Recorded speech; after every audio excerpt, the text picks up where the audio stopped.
Bueno, me acompaña ya hoy este último comunicante, Manuel Jesús Parodi Álvarez, que es licenciado en Historia Antigua por la Universidad de Sevilla. Pertenece al grupo de investigación del Círculo del Estrecho, estudio arqueológico y arqueométrico de las sociedades desde la prehistoria a la antigüedad tardía, y en la actualidad creo que está trabajando en San Lucas de Barrameda, ¿no?, en la oficina del Quinto Centenario. No quiero extenderme en la presentación, ustedes tienen los datos. Y hablaremos de Pelayo Quintero, un tema muy interesante para los que trabajamos últimamente aquí en Ceuta, el tema del patrimonio, su conservación, la arqueología. Puedes empezar. Muchas gracias. Bueno, en primer lugar, dar mi agradecimiento al Instituto de Estudios Ceutíes por la invitación a participar en estas jornadas, y luego, como dijo alguna vez el difunto Adolfo Suárez, seré breve, por mor de la hora.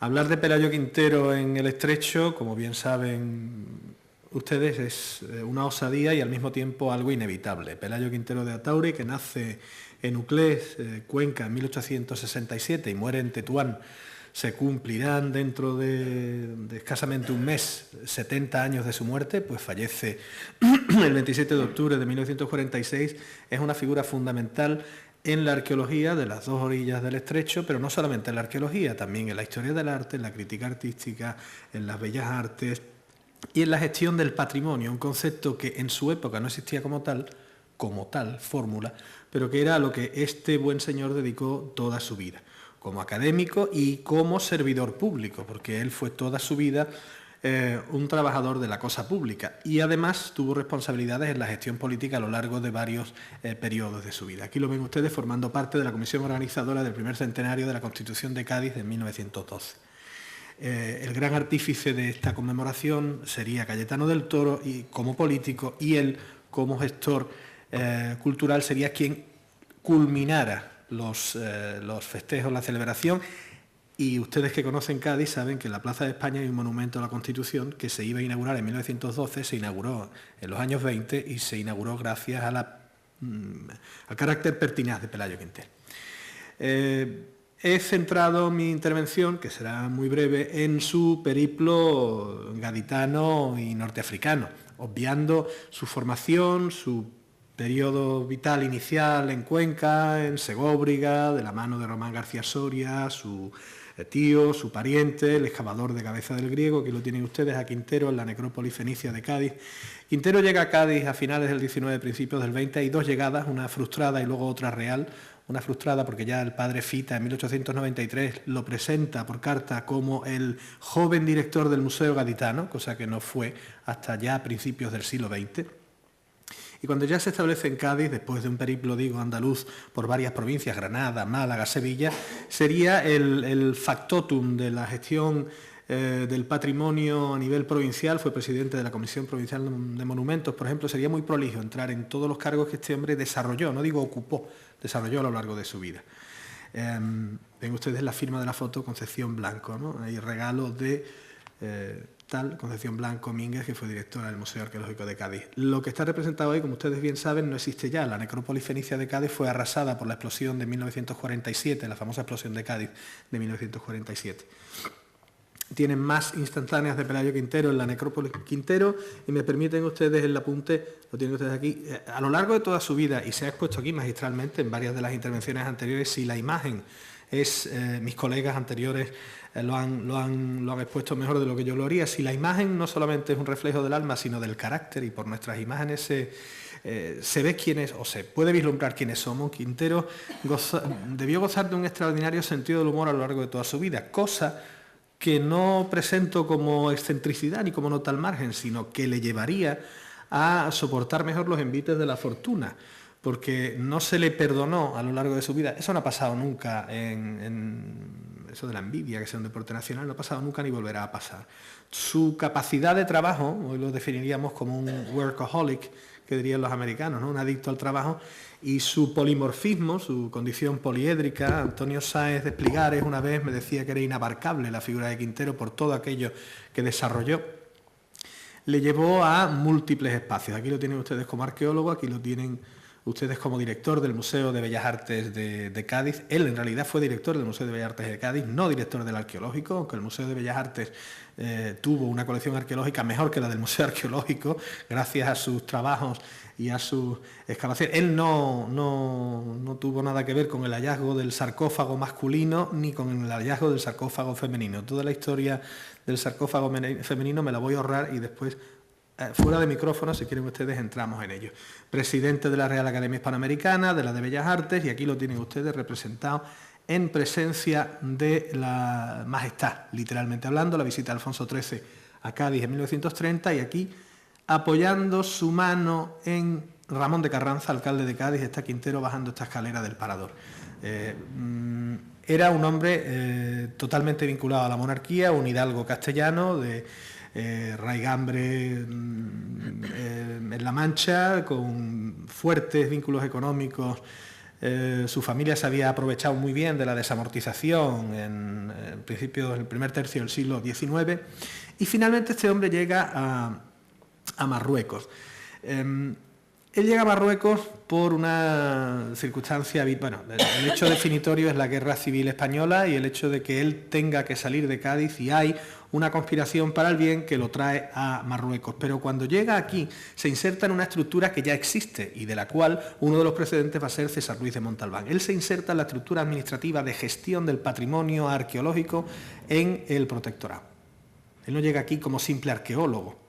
Pelayo Quintero no es un señor mayor que llega como arqueólogo, ni que llega como director del museo, ni que funda el Museo de Tetuán. El Museo de Tetuán existe de los años 20, lo ha creado Montalbán, se inaugura oficialmente en el año 26, que lo inaugura el general Sanjurjo. Es un museo que se va a inaugurar, como bien tiene publicado mi amigo y maestro allí sentado, el profesor González, en varias ocasiones, en el 26, en el 31, luego finalmente en el 39-40. Montalbán, un hombre de su tiempo, al que sí que también merecería la pena dedicarle una biografía en estas jornadas, es un personaje ciertamente excéntrico, pero aventurero, pero que si lo tuviéramos en una tradición anglosajona no despintaría para nada de la arqueología de finales del 19 y principios del 20. Si lo contempláramos desde la perspectiva de la arqueología anglosajona, vuelvo a decir, para nosotros, que para algunas cosas somos excesivamente serios con nosotros mismos, pues nos parece eso, un aventurero y poco más. Sin embargo, fue el responsable oficial de la arqueología en el norte del Marruecos, del protectorado español, desde principios del siglo XIX hasta 1936, cuando están a punto de fusilarlo, no lo fusilan, cae en desgracia, luego lo repesca García Figueras, que es un personaje capital en la gestión del protectorado y en la gestión del patrimonio arqueológico del protectorado. Aquí tienen ustedes diversas imágenes. Y en esa estructura administrativa que se está gestando, un proceso complejo, un proceso muy articulado, un proceso que durará años, pero que, bueno, desde la ley de excavaciones de 1911 y la de 1913, el norte de Marruecos conocerá idas y venidas, avances y, bueno, no diré retrocesos, pero sí oscilaciones. Hay un momento en que, bueno, quizá para poner orden viene don Manuel Gómez Moreno, realiza un informe sobre el status quaestionis en la zona del protectorado, lo que se refiere al patrimonio en general y al patrimonio arqueológico en particular, una zona donde se estaban desarrollando las excavaciones en Lixus, en Sora, en Silis, a cargo de Montalbán, que era el responsable, como digo, y que cuando llega Quintero en 1939-40, la responsabilidad va a caer en manos de Quintero, que, como les digo, no es solamente, aquí tienen ustedes el documento, una foto evidentemente del documento, por la cual el alto comisario Beigbeder concede un permiso para que Quintero venga a hacer una comisión científica excepcional en el Marruecos septentrional, pero ese es el permiso con el cual a Quintero lo sacan de Cádiz. Toda esta historia es bastante rocambolesca, tanto como parece, o más incluso. Vean ustedes que tiene una apostilla que se incluye a posteriori en el que se dice que el señor Quintero irá acompañado de su señora doña Juana María Hidalgo Ruiz, con errata incluida, Hidalgo, es Hidalgo Ruiz, que se añade a posteriori, que como ustedes ven está firmado por el gobernador civil de la plaza de Cádiz y no por la autoridad del protectorado. Es decir, hay un intento de sacarlo de Cádiz, siendo que además a Quintero, que ideológicamente hablando no estaba vinculado al movimiento, al glorioso movimiento nacional, digamos que las fuerzas del nuevo poder no lo trataron bien en Cádiz, incluso lo maltrataron. Fue obligado a dimitir a punta de pistola de la presidencia de la Hispanoamericana, de la Academia Hispanoamericana de Cádiz. Lo de a punta de pistola es literal. Y según fuentes orales, no lo fusilaron porque no se atrevieron, porque estaba tan vinculado a la monarquía e incluso al régimen primo riverista. Fue vicepresidente de la Diputación con Primo de Rivera y perteneció a la Unión Patriótica, que no se atrevieron. En cualquier caso, cuando llega a Tetuán es un hombre ya en los 70 y tantos, es un hombre ya jubilado, retirado. Aquí tienen ustedes la toma de posesión de Quintero, firmada por don Tomás García Figueras como director del Museo Arqueológico de Tetuán. Lo sacan de Cádiz en el 39, toma posesión el 1 de enero de 1940 y el museo, en sus instalaciones actuales, que son estas a las que se refiere ese documento, se inaugura el 19 de julio de 1940. O sea, hay una voluntad expresa de sacarlo de Cádiz porque su vida podía correr peligro. Lo sacan porque su vida podía correr peligro y porque él no solamente representa una figura capital de la arqueología española en su momento, sino porque además una red de relaciones que van desde el mundo rotario a los militares, al mundo cultural de la época y a la monarquía, los militares monárquicos tiran de él para establecerlo en Marruecos. Un personaje que, en teoría, este es el nombramiento de Montalbán como director de excavaciones de la región occidental en enero del 40. Un personaje como Quintero, que ya está en una época de declive personal, llega a Marruecos en el 39-40, muere en 1946, físicamente no solamente es una persona de edad avanzada, sino mermado en su salud. La llegada de Quintero se inserta en la reorganización que hace García Figueras de las estructuras de gestión del patrimonio arqueológico en el protectorado. Montalbán, que ha estado a punto de ser fusilado en Sora, que lo han trincado en Sora, lo han detenido, lo han arrestado a punta de pistola, lo meten en la cárcel, lo acusan de masón y sin embargo lo repescan. García Figueras lo repesca y lo pone al frente del sector occidental, con Quintero como gran gestor y como arqueólogo jefe, como jefe del Servicio de Arqueología del Protectorado. Como digo, no se trata de una cuestión anecdótica, sino que se inserta en la organización o la reorganización de las estructuras. Son imágenes comparativas de la Tetuán de los años 40 y la más o menos actual. Digo que la llegada de Quintero se inserta en la reorganización de las estructuras de gestión del patrimonio en general y del arqueológico en particular. Por eso es especialmente interesante lo que decía mi colega anterior, porque es muy interesante, valga la redundancia, hacer la comparativa entre Quintero y Bertucci, porque son dos personajes que van de la mano. Lo que hoy llamaríamos plan director del Museo Arqueológico de Tetuán lo redactan a medias Bertucci y Quintero. De hecho, hay un anteproyecto que redacta Bertucci y le manda a Quintero para su supervisión en el año 40. Estamos hablando del primer año de la década de los 40. Aquí lo tienen ustedes. Querido don Pelayo, envíole la ponencia y una copia para usted a fin de que, si está de conformidad, me la devuelva firmada por su remisión a la superioridad.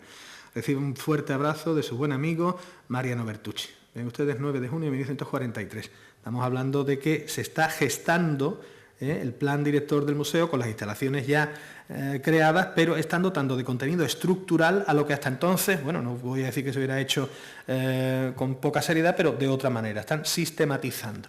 Y esto, bueno, pues se aprecia regular, pero es la portada de ese informe, ponencia artístico-arqueológica, etcétera, etcétera, ¿no? Estas son las instalaciones, como ustedes conocerán, del Museo Arqueológico de Tetuán, inauguradas en 1940. Esta es la exposición en la sistematización actual, la sistemación de Quintero sería modificada por Tarradell y luego posteriormente. Y aquí tienen ustedes, bueno, una foto de grupo de Quintero en Marruecos con García Figueras y otros personajes de la Alta Comisaría. La cuestión arqueológica fundamental, amén de otras expediciones y amén de otros trabajos, serían sus excavaciones en la ciudad mauritano-romana de Tamuda, donde excavó desde 1940 hasta 1945, incluso post-mortem, porque el equipo que él montó fue el responsable de las excavaciones del año después de su muerte, y con el padre César Morán, a quien él querría haber dejado como responsable de Tamuda, de las excavaciones de Tamuda y de la arqueología del protectorado, que al final fue una solución fallida. Que tienen ustedes Tamuda y la distancia de Tetuán. Como curiosidad, se da siempre que la distancia entre Tamuda y Tetuán es de 4,5 kilómetros. Exactamente coincide con la distancia de Tamuda al Museo Arqueológico. O sea, no está midiendo de Tamuda a Tetuán, sino al Museo Arqueológico. La distancia que da Quintero la mide desde la puerta de su despacho, prácticamente hablando, ¿no? Bueno, algunas imágenes de Tetuán y la sistemática. Si algo preside la obra de Quintero es la responsabilidad y la sistemática. Con independencia de que la metodología sea decimonónica y se conozca una evolución o él desarrolle una evolución en su trabajo, como una vez escuché en un congreso de manera magistral, empezó hablando de barros saguntinos y terminó hablando de terra sigillata. Sí, él se actualiza, su biblioteca en ese sentido es impresionante porque lo conecta con la realidad europea de la época, francesa, portuguesa, alemana, inglesa. Hay anécdotas en este sentido magníficas. Aquí tienen ustedes a Morán. Como les decía, de Quintero, entre otras cosas a destacar, la sistemática. Excavación, memoria, excavación, memoria, excavación, memoria, excavación, memoria. Él no concibe el trabajo si no es bajo la perspectiva del servicio público.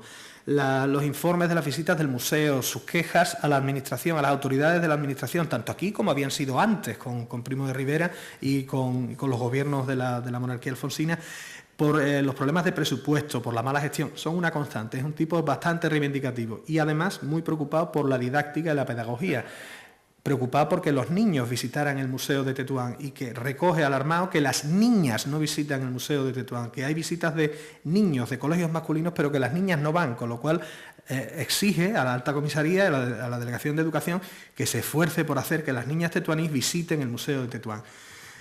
Quintero, cuando fallece, su necrológica va a ser recogida por los principales periódicos del Marruecos septentrional, con unos títulos que están ustedes viendo ahí: el gran arqueólogo, el excelentísimo señor, la correspondencia, los pésames que llegan a la viuda y al museo, pues tienen ustedes aquí de Blas Taracena, el director del Museo Arqueológico Nacional, tienen ustedes aquí de la Real Academia de Bellas Artes de San Fernando, del Museo Arqueológico Nacional, llegan cartas de academias portuguesas, de Francia, del extranjero, que nos dan una dimensión distinta del personaje, muy distinta y muy lejana de lo que la historiografía tradicional hoy por hoy, desde hace unos años, gracias a líneas de investigación como la emprendida por mi colega Enrique González o por otros investigadores, la figura de Quintero va poco a poco insertándose en un panorama distinto de la del arqueólogo anticuario